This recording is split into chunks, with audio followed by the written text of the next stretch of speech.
लिए एक और कहानी लाई हूँ।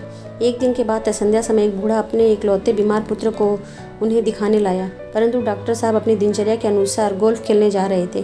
दरिद्र बूढ़े की अनुनय विनय का भी उन पर कोई प्रभाव नहीं पड़ा। बीमार की अत्यंत गंभीर दशा सुनकर भी उनका हृदय नहीं पसीजा। वे रोगी को बिना देखे ही गोल्फ खेलने चले गए। मोटर चली तो कह दिया कल सवेरे आना। सभ्य संसार इतना निर्मम, इतना कठोर है, इसका मन भेदी अनुभव वृद्ध को अब तक न हुआ था। वह पुराने जमाने के जीवों में था, जो लगी हुई आग को बुझाने, मुर्दे को कंधा देने, किसी के छप्पर को उठाने और किसी कलह को शांत करने के लिए सदैव तैयार रहते थे। बूढ़े भगत का बेटा उसी रात मर गया। कई साल गुजर गए। डॉक्टर चड्डा का एक युवा और उत्साही पुत्र कैलाश था, जिसे सांप पालने का शौक था। आज उसकी 20वीं सालगिरह थी। संध्या का समय था। प्रतिभोज समाप्त होने पर अपनी प्रेमिका के सन्मुख अपनी सर्प कला का प्रदर्शन करते हुए वह एक सांप की गर्दन दबाकर उसका मुंह खोलकर उसके विषैले दांत दिखाने लगा। सर्प ने समझा उसके जीवन का अंत आ गया है। उसने क्रुद्ध होकर अचानक कैलाश की उंगली में काट लिया।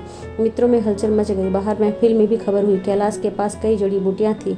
उसे ऐसी दवाओं का पूरा विश्वास था जब जड़ी पिसी हुई, परंतु उसे लगाने से पहले ही कैलाश की आंखें झपकने लगीं। होठों पर नीलापन दौड़ने लगा तथा यहाँ तक कि वह खड़ा न रह सका। डॉक्टर चड्डा ने चिकित्सा की, कोई फायदा न हुआ। कैलाश पर मौत का नशा छाता रह गया। जीवन रक्षा का कोई उपाय दिखाई नहीं देता था। बूढ़ा भगत अपनी बुढ़िया के साथ अपनी झोपड़ी में अंगीठी के सामने जाड़े की रात काट रहा था। एक आदमी ने आकर कहा, कुछ सुना? डॉक्टर चड्डा के लड़के को सांप ने काट लिया। बूढ़े भगत ने कहा, भगवान बड़ा कारसाज है, मेरा कलेजा ठंडा हो गया, आंखें ठंडी हो गई, लड़का भी ठंडा हो गया होगा। तुम जाओ, आज मैं चैन की नींद सोऊंगा। भगत के जीवन में यह पहला अवसर था कि ऐसा समाचार पाकर वह बैठा रह गया। 80 वर्ष के जीवन में सैकड़ों निराश व्यक्तियों को उसके मंत्रों ने जीवन दान दे दिया था, पर आज वह हिला ही नहीं। मन में डॉक्टर के प्रति जगी प्रतिशोध की भावना से उसे बड़ा संतोष हुआ। रात के अंधेरे में उसे नींद नहीं आई। उसका सहज सात्विक मन संघर्ष करता रहा। सने सने यही पुनीत मन विजयी हुआ।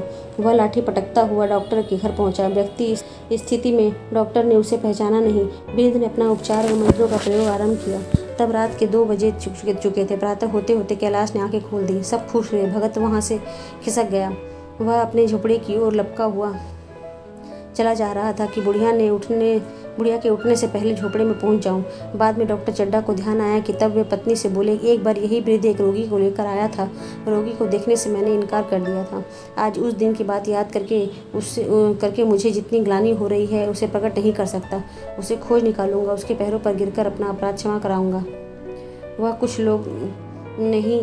वह कुछ लेगा नहीं, यह जानता हूँ। उसका जन्म यश की वर्षा करने के लिए ही हुआ है। उसकी सज्जनता ने मुझे ऐसा आदर्श दिखा दिया है जो अब से जीवन पर्यंत मेरे सामने रहेगा।